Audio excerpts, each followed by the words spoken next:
A fabricação do etanol de segunda geração é uma excelente alternativa para o aproveitamento dos resíduos lignocelulósicos. Entretanto, é um processo que esbarra em várias dificuldades. Que dificuldades são essas? Eu sou o professor Marcelo Leite, seja bem-vindo ao curso sobre atualidades do setor sucroalcooleiro.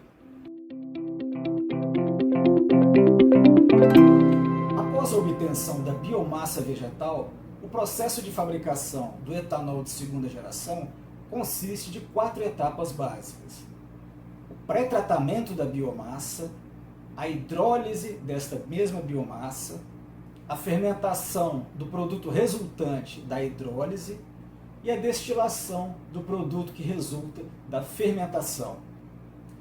Destas 4 etapas, a mais parecida com aquela praticada para a fabricação do etanol de primeira geração é a destilação. As outras 3 têm algumas particularidades que, ao mesmo tempo, consistem também das dificuldades na fabricação deste produto. A fibra vegetal é constituída de um feixe interno de celulose e hemicelulose envolto por uma camada de lignina. Os açúcares que serão convertidos em etanol, eles são resultantes da degradação das moléculas de celulose e hemicelulose. Portanto, o processo precisa ter acesso a essas moléculas que estão dentro da fibra vegetal. Isso é feito através de um processo conhecido como explosão a vapor. Na explosão a vapor, a biomassa é colocada em um equipamento que funciona como uma grande panela de pressão. A alta pressão faz com que o vapor penetre nas fibras vegetais. Em seguida, é feita uma descompressão rápida. Qual o objetivo dessa descompressão? O vapor ele vai se expandir numa velocidade muito grande do interior da fibra vegetal para o seu exterior. Quando isso acontece, ele destrói as camadas da fibra vegetal, expondo então os açúcares de interesse, que são celulose e hemicelulose, ao mesmo tempo que já desestrutura a camada de lignina que será removida posteriormente. Nesta etapa, as macromoléculas celulose e hemicelulose são convertidas em moléculas menores. Nós vimos na videoaula anterior que a levedura, a Saccharomyces cerevisiae, ela tem capacidade de metabolizar açúcares de 6 carbonos. E nós vimos que tanto a celulose quanto a hemicelulose tem muito mais do que 6 carbonos na molécula. Então essas moléculas elas devem ser quebradas, elas devem ser hidrolisadas, está aí o nome da etapa de hidrólise, para que sejam obtidos os açúcares com o número de carbonos que a levedura consegue metabolizar. Nesta etapa é adicionado um coquetel de enzimas chamadas genericamente de celulases e hemicelulases. As celulases são enzimas que quebram a molécula de celulose. As hemicelulases são enzimas que quebram a molécula de hemicelulose. É nesta etapa que nós encontramos a primeira grande dificuldade tecnológica do processo. Primeiro, as reações enzimáticas são lentas. Industrialmente, este processo de adicionar enzimas para a hidrólise da celulose e da hemicelulose leva aproximadamente 96 horas, traduzindo 4 dias. Um outro fator importante: enzimas são insumos caros. Essa é a etapa mais cara do processo do etanol de segunda geração.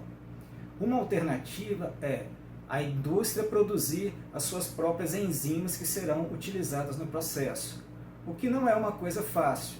A indústria tem então que lançar mão de uma tecnologia específica para isso, de produção, recuperação e purificação de enzimas.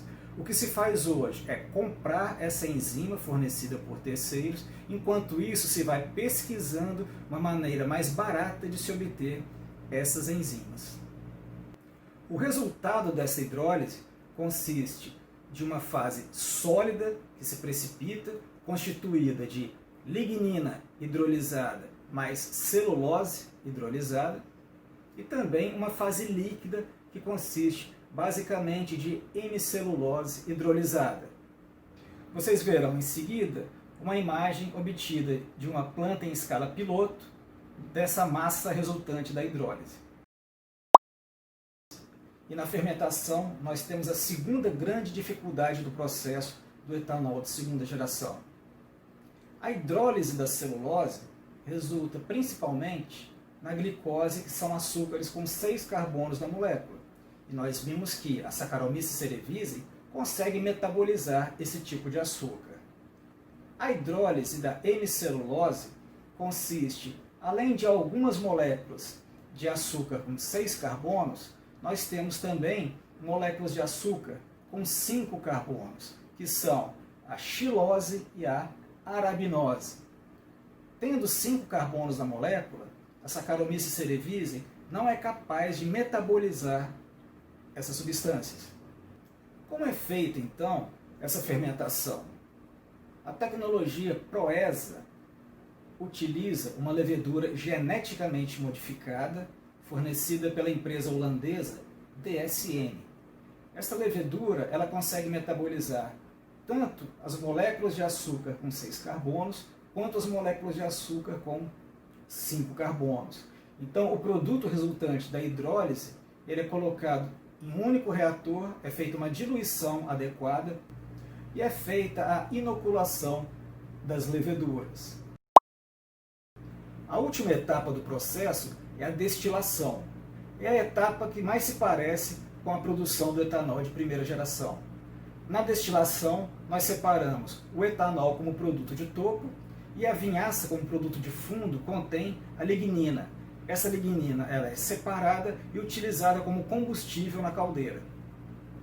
Mesmo com todas as dificuldades do processo, o etanol de segunda geração ele é produzido em algumas indústrias mundo afora. No Brasil, ele é produzido pela Granbio, no estado de Alagoas, e pela Raízen, no estado de São Paulo. Atualmente, são inúmeras as pesquisas visando o aproveitamento da biomassa. Mas isso fica para uma outra videoaula. Até a próxima, pessoal!